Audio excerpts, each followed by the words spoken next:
Hello everyone, welcome to the Shiksha education. और आज जो है वो हम लोग अपना पढ़ने वाले हैं इलेक्ट्रिसिटी, जो है हम लोग का साइंस क्लास 10 के साइंस का चैप्टर नंबर 12। इससे पहले हम लोग ऑलरेडी चैप्टर 1 से लेकर 5 तक की वो पढ़ चुके हैं और वो सारे के सारे अपलोडेड है। अगर जिसमें पूरी की पूरी केमिस्ट्री आपकी क्लास 10 की जो है केमिस्ट्री पूरी की पूरी कवर है। अगर आप लोगों ने उसको नहीं देखा है तो जाइए उस वीडियो को देखिए, उसकी लिंक मैं जो हूँ डिस्क्रिप्शन में डाल दूंगा, उसको देखिए और अपने सारे के सारे टॉपिक जो है क्लियर करिए। 15 से 20-25 मिनट की वो सारी की सारी वीडियो है। और उसके बाद जो है आज हम लोग जो है अपना जो है साइंस का जो है वो फिजिक्स वाला जो है फिजिक्स के जितने चैप्टर है वो आज से हम लोग शुरू करने वाले हैं। अगले 5 दिन में हम लोग फिजिक्स कर लेंगे और उसके अगले 5 दिन में जो है हम लोग बायो कर लेंगे। तो इस हिसाब से हम लोग के आने वाले 10 दिन के अंदर पूरी की पूरी साइंस जो है वो कवर होने वाली है। तो आज जो हम लोग शुरू करेंगे वो सबसे पहले हम लोग शुरू करेंगे चैप्टर 6 जिसका नाम इलेक्ट्रिसिटी। तो इलेक्ट्रिसिटी जो आज हम लोग को पढ़ना है तो इसके अंदर सबसे पहले हम लोग को पढ़ना है इलेक्ट्रिक करंट। तो सबसे पहले ये जानिए कि ये इलेक्ट्रिसिटी होती क्या है।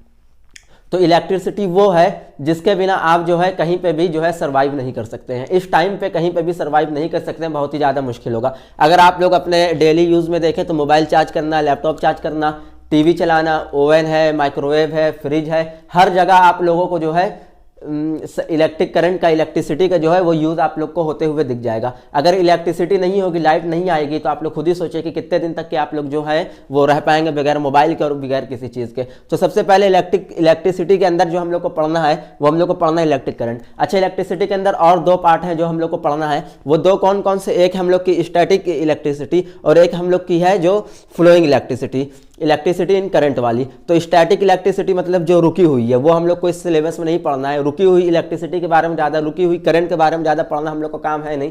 हम लोग का जो मेन टॉपिक है वो हम लोग को पढ़ना है जो फ्लो हो रही है वो इलेक्ट्रिसिटी। तो इसी के हिसाब से जो हम लोग का इलेक्ट्रिक करंट जो आ जाएगा तो वो हम लोग को जो फ्लो हो रहा है। अगर इसके आप लोग डिफिनेशन भी देखें तो इसकी डिफिनेशन क्या है? It is the rate of flow of charge through a particular area.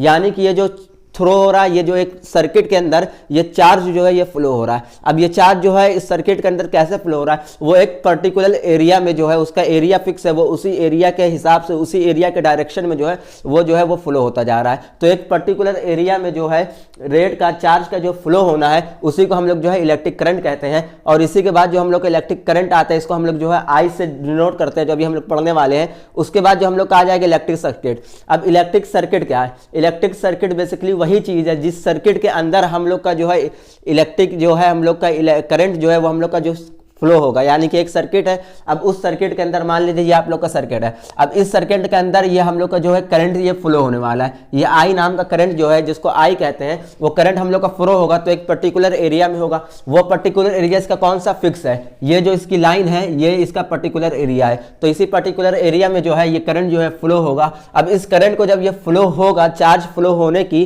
Current को हम लोग जो है इलेक्ट्रिक करंट कहते हैं। और ये जिस सर्किट में फ्लो हो रहा है उसको हम लोग जो है इलेक्ट्रिक सर्किट कहते हैं।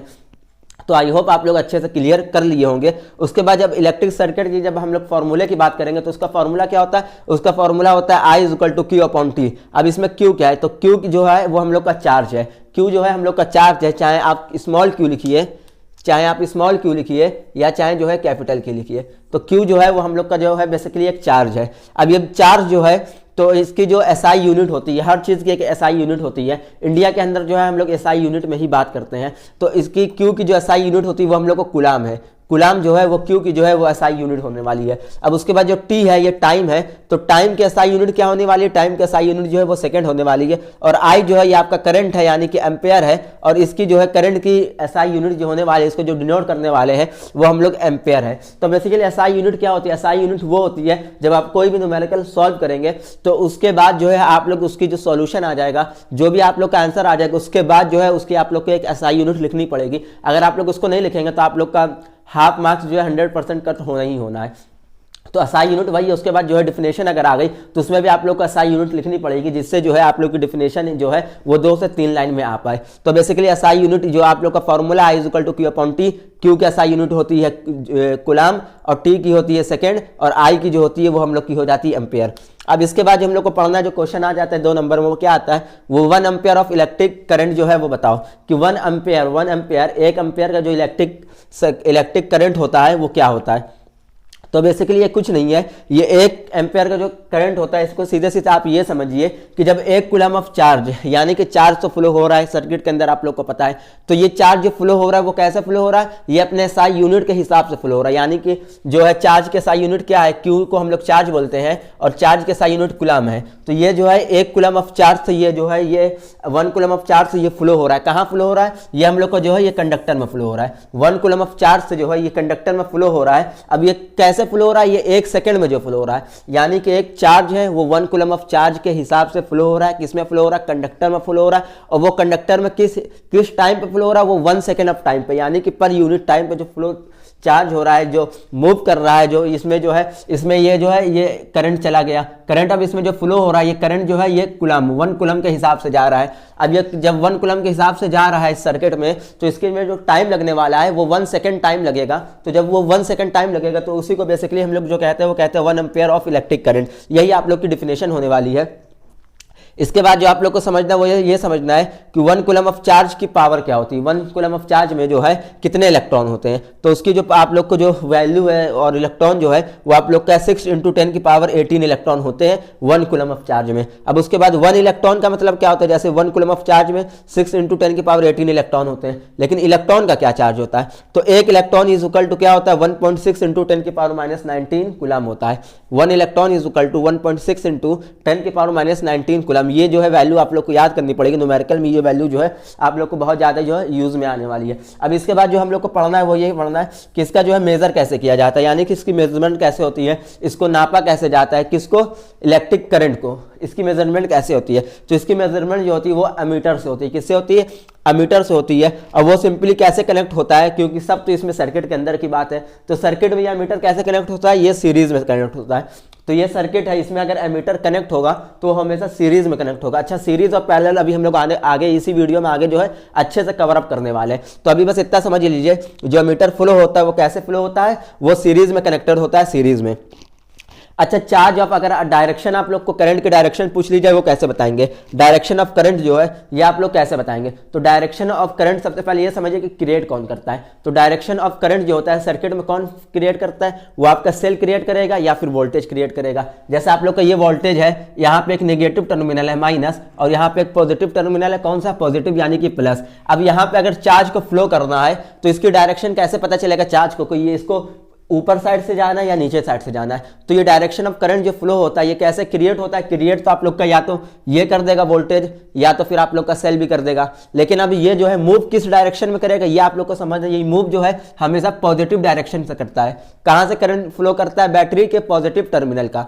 बैटरी में 2 टर्मिनल होते हैं, ये 1 टर्मिनल, ये 2 टर्मिनल। ये बड़ा वाला आपका पॉजिटिव होता है, ये छोटा वाला हमेशा आपका नेगेटिव होता है। तो जब भी करंट फ्लो होगा तो हमेशा पॉजिटिव टर्मिनल से ही फ्लो होगा, हमेशा पॉजिटिव टर्मिनल से करंट निकलेगा, नेगेटिव टर्मिनल से करंट नहीं निकलेगा। इसकी वजह अच्छा क्या है कि पॉजिटिव टर्मिनल से ही क्यों निकलेगा, तो ऐसे समझिए जैसे कि ये पूरा आप लोग का सर्किट है, ठीक है, सर्किट हो गया आप लोग का पूरा। अब इस सर्किट में जो है ये जो है यहाँ पे सप्लाई लगी हुई है, यहाँ पे वोल्टेज आप लोग का लगा हुआ है, ये भी आप इसका नाम दीजिए वोल्टेज है। अब वोल्टेज में एक माइनस है एक प्लस है, 2 टर्मिनल है, एक नेगेटिव एक पॉजिटिव। अब इसके बाद ये सर्किट है, ये आपका ये पूरी की पूरी सर्किट जो है, इस सर्किट के अंदर जो वायर है ये पूरा का पूरा मतलब कि ये जो लाइन है इसमें जो है नेगेटिव चार्ज जो है भरा रहता है, पूरा का पूरा ये आप लोग का नेगेटिव चार्ज होता है। तो नेगेटिव चार्ज होता है तो एक अनलाइक चार्ज होते हैं, एक लाइक चार्ज होते हैं। आप लोगों ने पढ़ा होगा, एक आप लोग का होता है अनलाइक और एक होता है लाइक चार्ज। ये दोनों जो होते हैं ये दोनों चार्ज होते हैं। तो ये अनलाइक चार्ज और लाइक चार्ज क्या होते हैं, अनलाइक चार्ज वो होते हैं जो कि प्लस होते हैं और जो होते हैं एक जो होते हैं माइनस हो जाते हैं, एक प्लस हो गए एक माइनस हो गए। तो ये जो तो प्लस और माइनस चार्ज हो गए इनको अनलाइक कहते हैं, और जो आप लोग के लाइक चार्ज हो गए वो दोनों आप लोग के प्लस प्लस होते हैं। तो अब इन दोनों में जो अट्रैक्ट कैसे होगा, ये माइनस प्लस है, ये माइनस और प्लस है, माइनस प्लस है, तभी तो ये जो है अनलाइक होगा, यानी कि ये अगर अलग है तभी तो ये अट्रैक्ट होगा। चिंबक में आप देखेंगे जो चिपकता है वो एक पॉजिटिव टर्मिनल होता है एक नेगेटिव, तभी आप अगर चिंबक को तोड़ के अगर उसको सटाएंगे तो दूर भागेगा। क्यों, क्योंकि दोनों उसके पॉजिटिव टर्मिनल हो गए। तो पॉजिटिव पॉजिटिव जो होते हैं वो रिपल करते हैं और नेगेटिव पॉजिटिव जो है वो अट्रैक्ट करते हैं। तो ऐसे यहाँ पे जो है जितने भी हैं सब माइनस के इलेक्ट्रॉन है, सब नेगेटिव इलेक्ट्रॉन होते हैं। अब यहाँ पे पॉजिटिव है तो ये माइनस और पॉजिटिव यही अट्रैक्ट अट्रैक्ट करेगा ना तभी तो यहाँ से करंट फ्लो होगी। ये यहाँ नेगेटिव है और यहाँ पे भी ये सब भी नेगेटिव है, तो नेगेटिव नेगेटिव तो रिपेल कर देगा, अट्रैक्ट होगा ही नहीं, तो ये जो है रिपेल कर देगा। लेकिन यहाँ पे पॉजिटिव है वोल्टेज के ऊपर, तो पॉजिटिव है और यहाँ सारे में इलेक्ट्रॉन प्रेजेंट है, तो माइनस और प्लस जो अट्रैक्ट करेंगे तभी यहाँ से जो है प्लस और माइनस जब अट्रैक्ट हो जाएगा, अनलाइक चार्ज दे देगा आपको, तभी यहाँ से जो है आप लोग की करंट निकल जाएगी। ये आप लोग की पूरी बात है कि करंट जो है कैसे डायरेक्शन में फ्लो होती है। इससे ज़्यादा आसानी से आप लोग सीधे सीधे ये याद रखिए कि आप लोग की जो भी बड़ी लाइन रहेगी और जो भी छोटी लाइन रहेगी, तो हमेशा जो आप लोग की वोल्टेज में सर्किट में जो बड़ी लाइन आप लोग की दी जाएगी वो हमेशा पॉजिटिव की होगी, और जो भी छोटी लाइन आप लोग को दी रहेगी वो हमेशा जो है नेगेटिव की रहेगी। तो पॉजिटिव से करंट निकलेगा, जैसा कि इसमें निकला, पॉजिटिव से करंट निकल गया। इतना पढ़ना था आपको। डायरेक्शन ऑफ करंट कैसी होती है, सेल बैटरी से क्रिएट होती है, और ये पॉजिटिव टू नेगेटिव टर्मिनल हमेशा जो होती है पॉजिटिव टू नेगेटिव टर्मिनल होती है। नेगेटिव टर्मिनल हो नहीं सकती है, क्योंकि नेगेटिव टर्मिनल से निकलेगी तो सर्किट में पहले से इलेक्ट्रॉन प्रेजेंट है, तो इलेक्ट्रॉन तो वो रिपेल कर देंगे, अट्रैक्ट होंगे नहीं। लेकिन अगर पॉजिटिव से निकलेगी और सर्किट में इलेक्ट्रिक सर्किट जो है उसमें इलेक्ट्रॉन प्रेजेंट है, तो नेगेटिव होते हैं, इलेक्ट्रॉन के अंदर सब इलेक्ट्रिक नेगेटिव चार्ज होता है, आप लोग को पता होगा। तो इसमें पॉजिटिव से जब निकलेंगी तो नेगेटिव चार्ज पॉजिटिव नेगेटिव जो है वो अट्रैक्ट कर जाएगा, तो यहां से आराम से निकल के वो फ्लो करने लगेगी। ठीक है, अब उसके बाद जो हम लोग को पढ़ना है वो ये है कि 1 मिली एम्पेयर में जो हम लोग के 10 की पावर -3 एमीटर हो जाती है। जैसे आप लोग को क्वेश्चन दे देगा, जैसे कुछ भी दे देगा, तो आप लोग को कितने एम्पेयर दे देगा, मान लीजिए कि मिली एम्पेयर 8 मिली एम्पेयर, तो मिली एम्पेयर से आप लोग का SI यूनिट तो आप लोग की एम्पेयर है, तो अब ये मिली एम्पेयर क्या है, तो मिली एम्पेयर से एम्पेयर में कन्वर्ट करने के लिए आप लोग को 10 की पावर -3 से उसको मल्टीप्लाई करना पड़ेगा। ठीक है, तो वही होती है कि 1 मिली एम्पेयर की पावर जो होती है 10 की पावर -3 एम्पेयर होती है। अब वैसे ही माइक्रो एम्पेयर जो होती है, तो माइक्रो अगर आ गया तो माइक्रो की बात होती है 10 की पावर -6, तो इसको जो है एम्पेयर में कन्वर्ट करने के लिए 10 की पावर -6 से जो है मल्टीप्लाई करना पड़ जाएगा। तो 1 micro ampere is equal to 10 की पावर -6 एम्पेयर हो गया, हो गई बात। अब इसके बाद जो है हम लोग को आ गया पोटेंशियल डिफरेंस। अब पोटेंशियल डिफरेंस क्या, बेसिकली इसको V से डिनोट करते हैं। और पोटेंशियल डिफरेंस किसकी बात हो रही है, पोटेंशियल डिफरेंस ये एक इलेक्ट्रिक सर्किट के अंदर की बात हो रही है। पूरा का पूरा आप लोग का सर्किट है, तो इसके अंदर जो पोटेंशियल डिफरेंस है इसकी बात हम लोग की हो रही है कि पोटेंशियल डिफरेंस की इलेक्ट्रिक सर्किट के अंदर बात हो रही है सारी की सारी। तो ये इसकी डिफिनेशन सिंपल क्या है, इसको ये कहा जाता है कि जो वर्क डन होता है, वर्क डन जो होता है एक सर्किट के अंदर, work done one point two another point, यानी कि जो है वर्क डन जो होता है मूव होता है। अब वो जो मूव होता है वो कैसे मूव होता है, एक यूनिट चार्ज में होता है। जैसे कि आप लोग मान लीजिए यहाँ से ये जो है ये चार्ज निकला, अब ये चार्ज जब निकला तो यहाँ से ये यहाँ से मूव हो रहा है। पहले ये इस पॉइंट पे है, इस पॉइंट से मूव होते होते ये इस पॉइंट पे आ गया, फिर इस पॉइंट से मूव होते होते इस पॉइंट पे आई आ गया, फिर इस पॉइंट से इस पॉइंट पे आई आ गया। तो ये जो मूवमेंट है one point two another point, इसकी जो मूवमेंट है इसी मूवमेंट को हम लोग जो है पोटेंशियल डिफरेंस बोलते हैं। इसी को हम लोग पोटेंशियल डिफरेंस बोलते हैं, जिसको मैं P.D से जो है डिनोट कर रहा हूँ। वैसे तो डिनोट वोल्टेज होता है V से होता है, और इसको पोटेंशियल डिफरेंस ही इज इक्वल टू जो होता है वोल्टेज। या तो आप पोटेंशियल डिफरेंस कह दीजिए या तो आप वोल्टेज कह दीजिए। अब पोटेंशियल डिफरेंस और वोल्टेज को जो हम लोग फॉर्मूले में जो उसमें SI यूनिट में लिखेंगे वो हम लोग V लिखेंगे, और V और पोटेंशियल डिफरेंस की SI यूनिट क्या होती है, वोल्टेज होती है। वोल्टेज उसका नाम है, उसके SI यूनिट वोल्ट होती है, VOLT वोल्ट होती है। तो बेसिकली पोटेंशियल डिफरेंस वही होती है कि इसके अंदर जो चार्ज फ्लो हो रहा है एक पॉइंट से लेकर दूसरे पॉइंट तक के ये मूवमेंट हो गई, इस पॉइंट से इस पॉइंट पहुंच गया या इस पॉइंट से इस पॉइंट पहुंच गया, तो इसमें जितना भी वर्क डन लगा इसी वर्क डन को हम लोग जो है पोटेंशियल डिफरेंस कहते हैं। अब ये पोटेंशियल डिफरेंस भी कौन क्रिएट करते हैं, ये भी सेल और बैटरी क्रिएट करती है। अब पोटेंशियल डिफरेंस सेल बैटरी कैसे क्रिएट करेगी, जब करंट निकलेगा तभी ना क्रिएट होगी पोटेंशियल डिफरेंस। जब करंट ही नहीं है, तो जब करंट निकला ही नहीं, वो मूव ही नहीं हुआ, एक पॉइंट से दूसरे पॉइंट पर ही नहीं पहुंचा, तो भाई बताओ कि इसके अंदर जो है पोटेंशियल डिफरेंस आएगा कहां से। तो वोल्टेज या सेल तो होना चाहिए ना, तभी तो करंट निकलेगा, तभी तो एक पॉइंट से लेकर दूसरे पॉइंट तक वो जाएगा, और वर्क डन जो उसमें लगेगा वही आप लोग का पोटेंशियल डिफरेंस हो जाएगा। अब इसका जो फॉर्मूला होता है potential difference between two point, जैसा कि एक पॉइंट से लेकर दूसरे पॉइंट तक के, तो उसको क्या कहते हैं हम लोग, वर्क डन कहते हैं, क्योंकि वर्क डन तो लगेगा ही, और जो होता है चार्ज होता है, चार्ज जो उसके अंदर फ्लो हो रहा है, एक पॉइंट से दूसरे पॉइंट तक चार्ज चला गया, उसमें जो वर्क डन लग गया, तो वर्क डन अपॉन चार्ज हो जाता है। वर्क डन को हम लोग W से डिनोट करते हैं। किससे डिनोट करते हैं, वर्क डन को हम लोग W से डिनोट करते हैं। और चार्ज को हम लोग किससे डिनोट करते हैं, चार्ज को हम लोग Q से डिनोट करते हैं। और ये जो हम लोग का पोटेंशियल डिफरेंस है ये इज इक्वल टू हम लोग V से जो है डिनोट करता ही है। तो यहाँ पे क्या आ जाएगा, V आ जाएगा, V is equal to W upon Q हो जाएगा। और ये W की SI यूनिट क्या होती है, जूल होती है। W की यानी कि वर्क डन की SI यूनिट जो होती है वो जूल होती है। पावर ना लिखेगा, W एक वॉट वाला होता है, एक पावर होती है उसकी SI यूनिट वॉट होती है, वो अलग है। ये हम लोग का जो है ये वर्क डन है, ये हम लोग का वर्क डन है, पावर नहीं है। तो ये हम लोग का जो वर्क डन है, वर्क डन की यूनिट जो होती है वो जूल होती है। कई लोग इसको वॉट लिख के आ जाते हैं, वो पावर की होती है। ये हम लोग जो है वर्क डन की बात कर रहे हैं। तो वर्क डन की एसआई यूनिट जूल होती है और क्यू यानी कि चार्ज की जो एसआई यूनिट होती है वो कूलम होती है, जैसे कि आप लोगों ने यहाँ पे पढ़ा होगा। अब इन पूरे के यानी कि पूरे की इसकी एसआई यूनिट की बात कर लें कि इसके पूरे पोटेंशियल डिफरेंस की, तो ये हम लोग की वोल्ट होती है। डिनोट हम लोग वी से करते हैं पोटेंशियल डिफरेंस, क्योंकि अब बार बार पोटेंशियल डिफरेंस लिखते जाएंगे तो हर चीज को एक डिनोट किया गया है, तो वी हम लोग कर दिए। उसके बाद उसकी एसआई यूनिट वोल्ट होती है, इसको भी कैपिटल वी जो है लिख दिया जाता है। ये आप लोग का कैपिटल वी होता है। वोल्ट जो होता है हम लोग एसआई यूनिट जो लिखते हैं वो हम लोग लिखते हैं स्मॉल वी। क्या लिखते हैं? स्मॉल वी हम लोग लिखते हैं।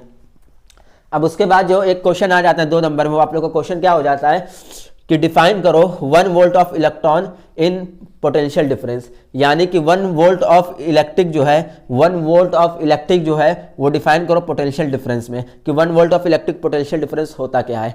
होता क्या है आखिर ये 1 वोल्ट ऑफ इलेक्ट्रिक पोटेंशियल? तो आप लोग को ऐसे समझना है, जैसे यहाँ पे मैंने सिंपली लिख दिया है, ऐसे आप लोग को ज़्यादा समझ में आ जाएगा। डिफिनेशन लिखते जाओ, पढ़ते जाओ, वो समझ में आती नहीं, आप लोग को क्या फ़ायदा। तो ऐसे ये जो ट्रिक है, इस ट्रिक को आप लोग अपनाया करिए, इससे आप लोग को ईजिली जो है वो समझ में आ जाएगा। ये ट्रिक क्या है देखिए, सबसे पहले यहाँ पे Q लिख दिया, यानी कि Q मतलब चार्ज है, उसकी यूनिट है वो चार्ज को हम लोग Q कहते हैं। तो Q जब होती है 1 to 2, यानी कि चार्ज जब फ्लो होता है, कहाँ फ्लो होगा ये? अब तो भाई ये सर्किट के अंदर ही फ्लो होगा।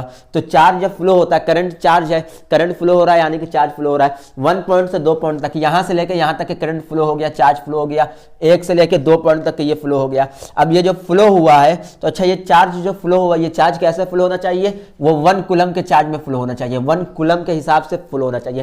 कैसे भी फ्लो नहीं हो सकता है चार्ज, ये 1 कूलम जो इसकी वैल्यू है, 1 कूलम के में ही इसको चार्ज होना है 1 से लेकर दूसरे पॉइंट तक के। उसके बाद इसमें जो वर्क डन लगेगा, तो वर्क डन जैसा कि यहाँ पे आप लोग देखे होंगे कि वर्क डन की जो वो होती है वो जूल होती है। वर्क डन की जो होती है वो होती है जूल होती है। तो जूल को अब हम लोग कैसे, यहाँ पे देखिए ये वर्क डन है, वर्क डन के एसआई यूनिट क्या जूल है। तो ये जूल जब फ्लो होगी, वर्क डन 1 पॉइंट से लेकर 2 पॉइंट तक के जितना वर्क डन लगेगा, वो वर्क डन कैसा लगना चाहिए? वो 1 जूल के हिसाब से लगना चाहिए। यानी कि चार्ज जो फ्लो हो रहा है वो भी 1 कूलम से होना चाहिए, और वर्क डन जो उस सर्किट में लग रहा है वो भी जो है 1 जूल के हिसाब से ही वर्क डन लगनी चाहिए। तो वही जो हम लोग का होता है, वही हम लोग का 1 वोल्ट ऑफ इलेक्ट्रिक पोटेंशियल होता है। आई होप बहुत ही ज़्यादा ईजी वे में मैंने बता दिया कि चार्ज जब फ्लो होता है 1 पॉइंट से दूसरे पॉइंट तक के, तो चार्ज कैसे फ्लो होगा? 1 कूलम ऑफ चार्ज के हिसाब से फ्लो होगा, उसकी वैल्यू जो है 1 कूलम ऑफ चार्ज होगी। 1 पॉइंट से दूसरे पॉइंट तक फ्लो होने में उसमें जो पावर लगेगी, अब वो पावर जो है यानी कि उसमें जो है वर्क डन जो लगेगा, अब वो वर्क डन कितना लगना चाहिए? वो वर्क डन 1 जूल के हिसाब से वर्क डन लगना चाहिए। तो 1 जूल के हिसाब से जब वर्क डन लगेगा, तो उसी को जो है वो हम लोग कहते हैं 1 वोल्ट ऑफ इलेक्ट्रिक पोटेंशियल। अब ये कैसा डिवाइस होता है? ये बेसिकली एक वोल्ट मीटर डिवाइस है, उसी के हिसाब से ये यूज होता है। वोल्ट मीटर जैसा कि आप लोग ये देख पा रहे होंगे, ये आप लोग को जो है ये एक वोल्ट मीटर है। अच्छा, ये भी जो है ये सर्किट में कैसे कनेक्टेड होता है? तो ये सर्किट में बेसिकली पैरेलल कनेक्टेड होता है। जैसा कि ये आप लोग को पता था कि आप लोग का जो है इलेक्ट्रिक करंट जो है, ये आप लोग का जो है सेल बैटरी है, ये कनेक्टेड कैसे होता है? अमीटर जो होता है वो कैसे कनेक्टेड होता है? ये कनेक्टेड इन सीरीज होता है आप लोग का सर्किट के अंदर। लेकिन यहाँ पे जो आपका वोल्ट मीटर होता है, ये सर्किट में जो है पैरेलल कनेक्ट होता है। कैसे होता है? पैरेलल। अब पैरेलल और सर्किट, ये भी हम लोग आगे टॉपिक पे जाते हैं, जो हम लोग का है ओम्स लॉ। अब भैया ओम्स लॉ तो हम लोग जो है 9 से पढ़ते हुए आ रहे हैं। तो ओम्स लॉ बेसिकली इसमें क्या है, इसमें जो पोटेंशियल डिफरेंस है, जैसा कि आप लोगों ने पढ़ा है, पोटेंशियल डिफरेंस किसके बीच में? 2 पॉइंट में पोटेंशियल डिफरेंस होता है। तो पोटेंशियल डिफरेंस जो 2 पॉइंट का होता है वो डायरेक्टली प्रोपोर्शनल होता है किसके? Electric current at a constant temperature. यानी कि पोटेंशियल डिफरेंस जो बिटवीन 2 पॉइंट के होता है वो इसमें डायरेक्टली प्रोपोर्शनल होता है। किसके डायरेक्टली प्रोपोर्शनल होता है? इलेक्ट्रिक करंट के। यानी कि जितनी ज्यादा इलेक्ट्रिक करंट होगी उतना ज्यादा जो है वोल्टेज हो जाएगा, जितनी ज्यादा जो है इलेक्ट्रिक करंट हो जाएगी उतना ज्यादा जो है पोटेंशियल डिफरेंस हो जाएगा। पोटेंशियल डिफरेंस को ही हम लोग वोल्टेज बोलते हैं, और कांस्टेंट टेम्परेचर पे होना चाहिए, यानी कि टेम्परेचर चेंज नहीं करना है। टेम्परेचर चेंज करेगा तब तो दूसरी वैल्यू हम लोग को मिलेगी, लेकिन अगर टेम्परेचर सेम है तो जितना ज्यादा आप लोग का पोटेंशियल डिफरेंस बढ़ेगा उतना ज्यादा आप लोग का जो है इलेक्ट्रिक करंट, इलेक्ट्रिक सर्किट के अंदर जो आप लोग का करंट है वो बढ़ेगा। जैसे कि ये सर्किट है, यहां से वोल्टेज निकल रहा है। अब वोल्टेज हम लोगों ने दे दिया बहुत ज्यादा 220 पावर का, तो अब करंट भी तो ज्यादा निकलेगी। करंट तो ऐसा है नहीं कि करंट कभी निकलेगी, 0.1 एम्पीयर की निकलेगी। तो जितना ज्यादा हम लोग वोल्टेज बढ़ाएंगे उतना ज्यादा करंट जो है वो जाएगा। तो इसीलिए V directly proportional to I होता है। अब ये डायरेक्टली प्रोपोर्शनल वाला साइन जब हम लोग लगाते हटाते हैं तो हम लोग को एक कांस्टेंट हम लोग का आता है, वो हम लोग ने क्या लिया, वो हम लोग का आया आर। अब v equal to I R हो गया, तो सिंपली अभी हम लोग करंट की बात कर रहे हैं तो i equal to V upon I R हो गया, i यही है, आर जो है v के अपॉन में भेज दिया तो i equal to V upon R हो गया। हम लोग को करंट का पढ़ना था, ये हो गया। इसकी एसआई यूनिट आप लोग ने पढ़ी है, करंट की क्या होती है, एम्पेयर होती है। अब इसमें से एक टर्म जो नया निकल के आया, ये आर जो कांस्टेंट निकल के आया, ये आर है क्या आखिर, तो बेसिकली ये आर आप लोग का जो होता है वो एक रेजिस्टेंस होता है। अब रेजिस्टेंस का काम क्या है, तो रेजिस्टेंस का काम जो है वो रोकना है, ब्रेक करना है। किसको ब्रेक करना है, करंट को, यानी कि करंट निकली वोल्टेज से, अब करंट जा रही है तो रेजिस्टेंस क्या करेगा, भाई ये जा रही है मैं इसको जाने नहीं दूंगा, ये रोक देगा उसको। तो रेजिस्टेंस का काम बेसिकली वही होता है कि वो करंट की स्पीड को जो होता है वो जो है रोकता है, मिनिमाइज करता है, ब्रेक करता रहता है। पूरी नहीं रोक पाता है लेकिन हाँ थोड़ी बहुत जो है कम कर देता है। जैसे कि मान लीजिए बहुत ज़्यादा बाइक चल रही है बहुत ज़्यादा 40 की स्पीड में, तो रेजिस्टर क्या कर सकता है, 40 से वो जो है 20 या 25 या 35 तक के जो है रोक देगा, पूरा नहीं रोक पाएगा। मान लीजिए 20 भी रोक देगा तब भी आधा तो रोक दिया ना। तो यही आप लोग का बेसिकली रजिस्टर का काम होता है, वो जो है रोक देता है।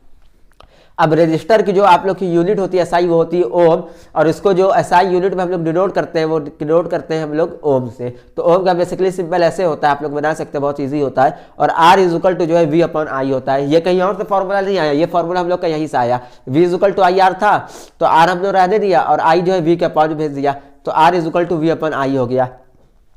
अब बेसिकली जो फैक्टर है, factor on which resistance of a conductor depends, यानी कि जो रेजिस्टेंस के फैक्टर है वो कंडक्टर है वो कौन कौन से कंडक्टर पे जो है डिपेंड करते हैं। तो किस पे डिपेंड करता है रेजिस्टेंस, सबसे पहला है नेचर ऑफ मटेरियल, यानी कि मटेरियल कैसा है आप लोग का, मेटल है, नॉन मेटल है, एलॉयज है, ये सब क्या है, यानी कि जो है नेचर ऑफ मटेरियल। जैसे कि बेसिकली आप लोग इजी एग्जांपल ये लीजिए, जैसे कि आप लोग कह दीजिए कि एक लकड़ी ले लीजिए, आप कहिए कि भाई इस लकड़ी से जो है वो करंट जो है फ्लो कराओ। अब वो कैसे फ्लो कराएगा, आप चाहे जितना वोल्टेज बढ़ा लीजिए, कितना भी वोल्टेज उसमें इंक्रीज कर दीजिए, उसमें से करंट पास हो सकती है, नहीं हो सकती है, क्योंकि वो भाई एक गुड कंडक्टर है ही नहीं, वो एक गुड कंडक्टर है ही नहीं।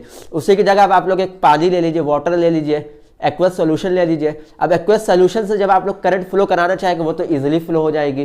क्यों इजीली फ्लो हो जाएगी, क्योंकि भाई ये मटेरियल पे जो है डिपेंड करता है। अगर आप लोग आयरन ले लीजिए तो आयरन पे कितना जल्दी करंट फ्लो हो जाएगा, तुरंत रखते ही वोल्टेज अभी आप लोग हल्का से भी बढ़ाएंगे तो करंट तुरंत फ्लो होना चली जाएगी। तो ये कैसे हो रहा है, ये जो है नेचर ऑफ मटेरियल, यानी कि हर मटेरियल के नेचर के ऊपर डिपेंड होता है कि उसमें जो है रेजिस्टेंस कैसे होता है। तो जब करंट उसमें इजीली फ्लो होगी तभी ना रेजिस्टेंस आएगा, और रेजिस्टेंस का काम तो यहाँ पे आया, जब करंट बढ़ रही है इजीली फ्लो हो रही तो रेजिस्टेंस आया है, वो रोक रहा है। हर मटेरियल में रेजिस्टेंस की अपनी वो यूनिट है कि वो किस हिसाब से जो रोकेगा। आयरन में वो जो रोकेगा तो वो जो है थोड़ा थोड़ा करके रोकेगा, तो इस हिसाब से जो है हर मटेरियल के हिसाब से नेचर ऑफ मटेरियल जो होता है वो अलग होता है, हर मटेरियल पे डिपेंड करता है, मटेरियल की डेंसिटी पे, मटेरियल की कैपेसिटी पे जो है ये बेसिकली डिपेंड करता है। अब इसके बाद जो हम लोग को पढ़ना है, हम लोग को पढ़ना length of conductor.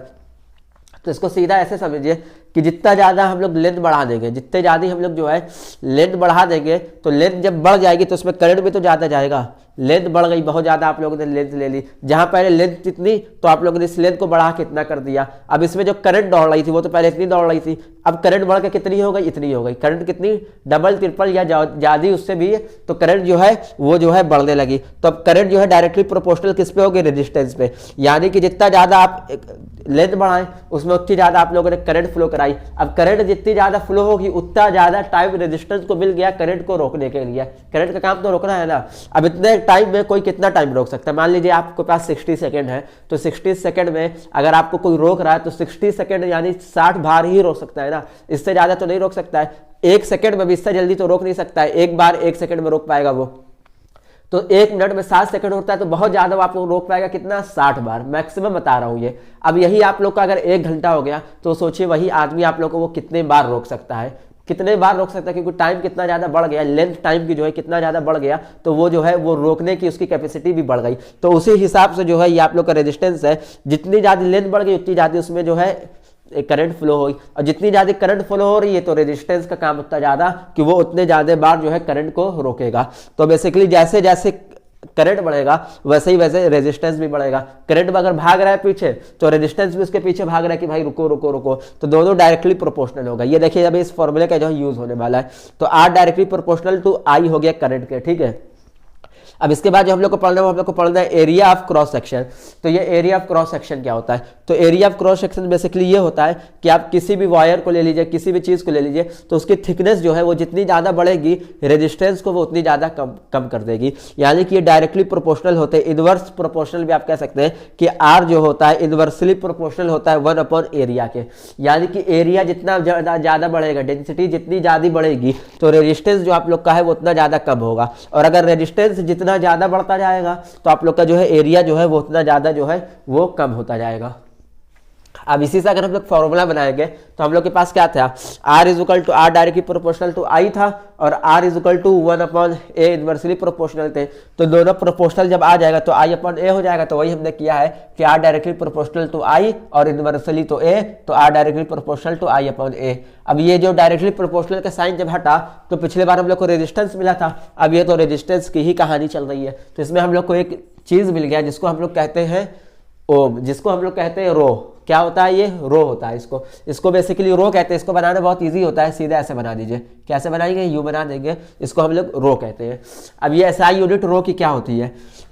SI unit जो होती है, रो की एसआई यूनिट होती है वो ओम होती है जो रेजिस्टेंस की होती है, लेकिन उसके आगे मीटर लग जाता है।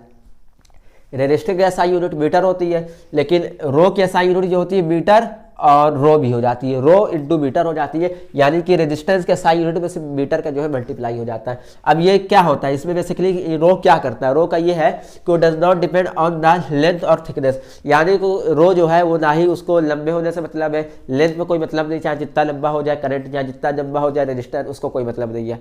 उसको ना ही जो है थिकनेस में मतलब है, जैसे कि इसको मतलब था किसको, रजिस्टर को, वो तो भाई लेंथ में भी डिपेंड हो रहा है और जो है थिकनेस में भी डिपेंड हो रहा है, एरिया ऑफ क्रॉस सेक्शन पे भी डिपेंड हो रहा है। लेकिन आपका रो जो है वो डिपेंड नहीं है, ना ही आपके किसमें, ना ही आपके लेंथ पे और ना ही आपके थिकनेस पे जो है वो डिपेंड ही नहीं है।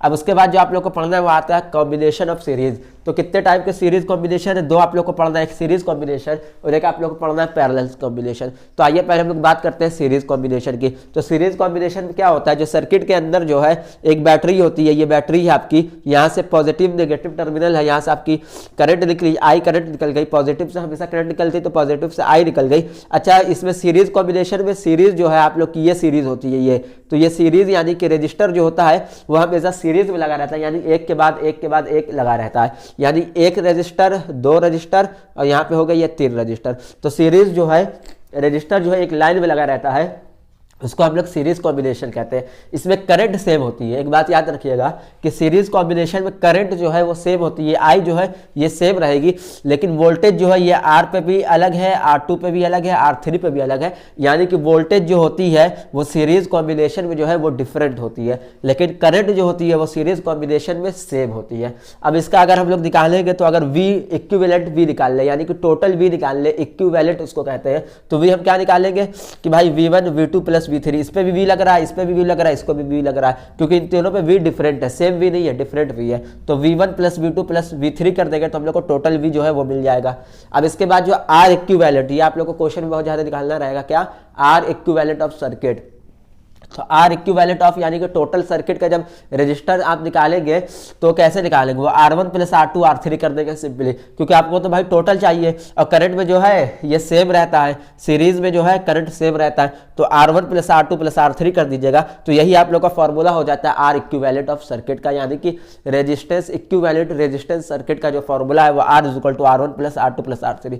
फिर तो सुनिए, इसमें करंट सेम रहती है, आप लोग को याद रखना है, सीरीज में करंट सेम रहती है, वोल्टेज डिफरेंट रहती है। अब हम लोग को आ जाना है किसमें, अच्छा इसके डिसएडवांटेज आप लोग देख लीजिए कि तो बेसिकली आप लोग को डायग्राम देख के ही समझ में आ जाएगा डिसएडवांटेज इसका क्या है। अगर एक रजिस्टर खराब हो गया, ये रजिस्टर खराब हो गया, तो आगे का तो जा ही नहीं पाएगी, करंट जा ही नहीं पाएगी। मतलब कि अगर किसी भी सर्किट में एक कंपोनेंट खराब हो गया तो उसके आगे के भी सारे कंपोनेंट बेकार हो गए हम लोग के लिए, पूरा का पूरा जो है सर्किट ही खराब हो गया। क्यों? क्योंकि भाई ये तो डिपेंड हो रही है ना, ये आर जो है इससे लिंक है, ये आर जो है इससे लिंक है और करंट में सब सेम होती है।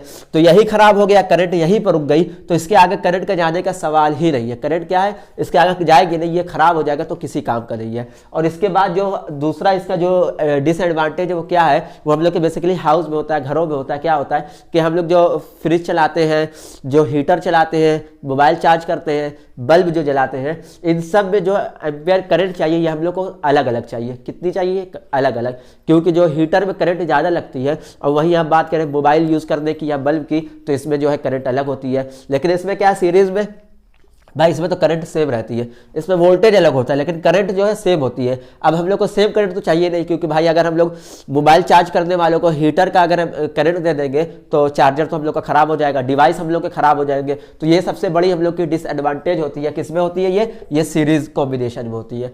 अब हम लोग आ जाते हैं कि इसमें पैरेलल कॉम्बिनेशन में। तो पैरेलल कॉम्बिनेशन में क्या होता है? आर रजिस्टर जो है वो पैरेलल में लगा रहता है। कैसे पैरेलल में? कि R1 R2 R3 इसमें सीरीज में था, इसमें जो है पैरेलल में लगा रहता है। अब इसमें बेसिकली क्या होता है? वोल्टेज है, ये आप लोग का एम्पेयर है, ये यहाँ से वोल्टेज से प्लस से हमेशा करंट निकलता है आई, यहाँ से करंट निकला, यहाँ पे आ गया आई।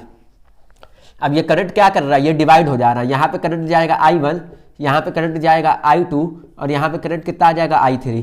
करंट डिवाइड हो जा रहा है। यहाँ पे कुछ भी 2 लाइन 3 लाइन नहीं थी, इसमें सीधा था, इसमें करंट यहाँ आई गया तो इस 3 से भी जो है आई ही निकला। यहाँ पे एकदम यहाँ पे भी आई था और यहाँ पे भी आई था, लेकिन यहाँ पे जो है डिवाइड हो रहा है, 3 लाइन जा रही है। इन तीनों में एक करंट आई में से I1 इधर जाएगा तो I2 इधर जाएगा तो I3 इधर जाएगा। तो हर रेजिस्टेंस में करंट अलग जा रहा है। क्या हो रहा है? हर रेजिस्टेंस से करंट अलग जा रहा है। R1 में I1 जा रहा है, R2 में I2 जा रहा है, R3 में I3 जा रहा है। अब ये दोनों यहाँ पे मिक्स होके I1 plus I2 plus I3 होके यहाँ से I ही निकलेंगे, यहाँ से ये फिर I हो गए। क्योंकि जितना भाई इंटर हो रहा है उतना ही तो एग्जिट होगा, जितना इंटर होगा उतना ही तो एग्जिट होगा। आप अगर यहाँ से इंटर करेंगे किसी रूम से तो जब आप निकलेंगे तो आप ही निकलेंगे ना, आप डबल होकर तो नहीं निकलेंगे। तो करंट आई जा रहा है तो आई ही निकलेगा, लेकिन अंदर जो है ये डिवाइड हो गया I1 I2 I3 में।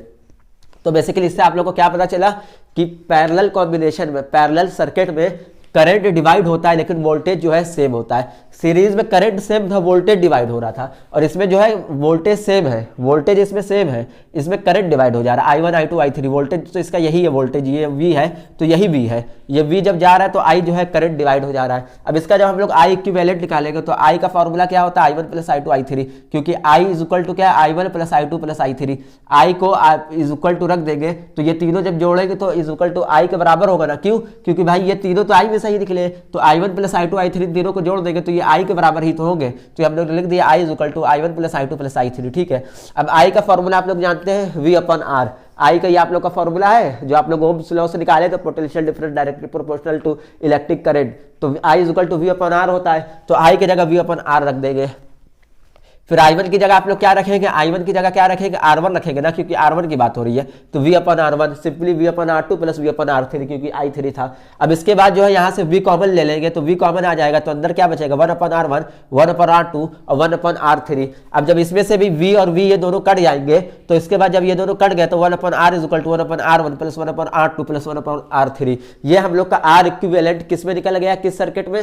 पैरेलल कॉम्बिनेशन सर्किट में। रेजिस्टेंस अगर हम लोग को निकालना होगा तो हम लोग फॉर्मूला लगाएंगे 1 अपॉन R का। सीरीज में R is equal to R1 plus R2 plus R3, लेकिन पैरेलल में अगर रेजिस्टेंस निकालना है तो 1 upon R is equal to 1 upon R1 plus 1 upon R2 plus 1 upon R3। अब इसकी एप्लीकेशन क्या होती है? तो बेसिकली इसके यूज ज्यादातर हम लोग के घरों में होते हैं वही, क्योंकि घरों में जैसा कि पता था आप लोग को कि हर चीज़ की जो है वो करंट जो है वो अलग होती है। आप मोबाइल चार्ज करने के चार्जर की बात कर लीजिए, मीटर की, टीवी की, फ्रिज की, एक बल्ब की। अब बल्ब में भी एलईडी बल्ब की आप एम्पेयर देख लीजिए कि उसमें एम्पेयर कितना लग रहा है, करंट उसमें कितना कंज्यूम होता है, और जो आप लोग के जो ज़्यादा वॉट के बल्ब आते हैं उसमें करंट कितना ज़्यादा यूज़ हो रहा है। तो बेसिकली हर चीज़ में अलग अलग करंट यूज़ हो रहा है, और यहाँ पे जो हम लोग का करंट है वो तो डिवाइड हो रहा है, सब में करंट जो है अलग जा रहा है। तो पैरेलल कॉम्बिनेशन ही हम लोग के घरों में यूज़ होता है। ये सीरीज कॉम्बिनेशन हम लोग के घर में यूज़ नहीं होता। क्या यूज़ होता है? पैरेलल कॉम्बिनेशन, क्योंकि हर चीज़ को अलग अलग करंट चाहिए रहती है, एक ही करंट सबको नहीं चाहिए रहती है। तो ये सबसे बड़ी इसकी एडवांटेज होती है, और यही आप लोग के एप्लीकेशन में यही लिखेंगे कि ये घरों में यूज़ होता है, घरों में हर गैजेट में यूज़ होता है,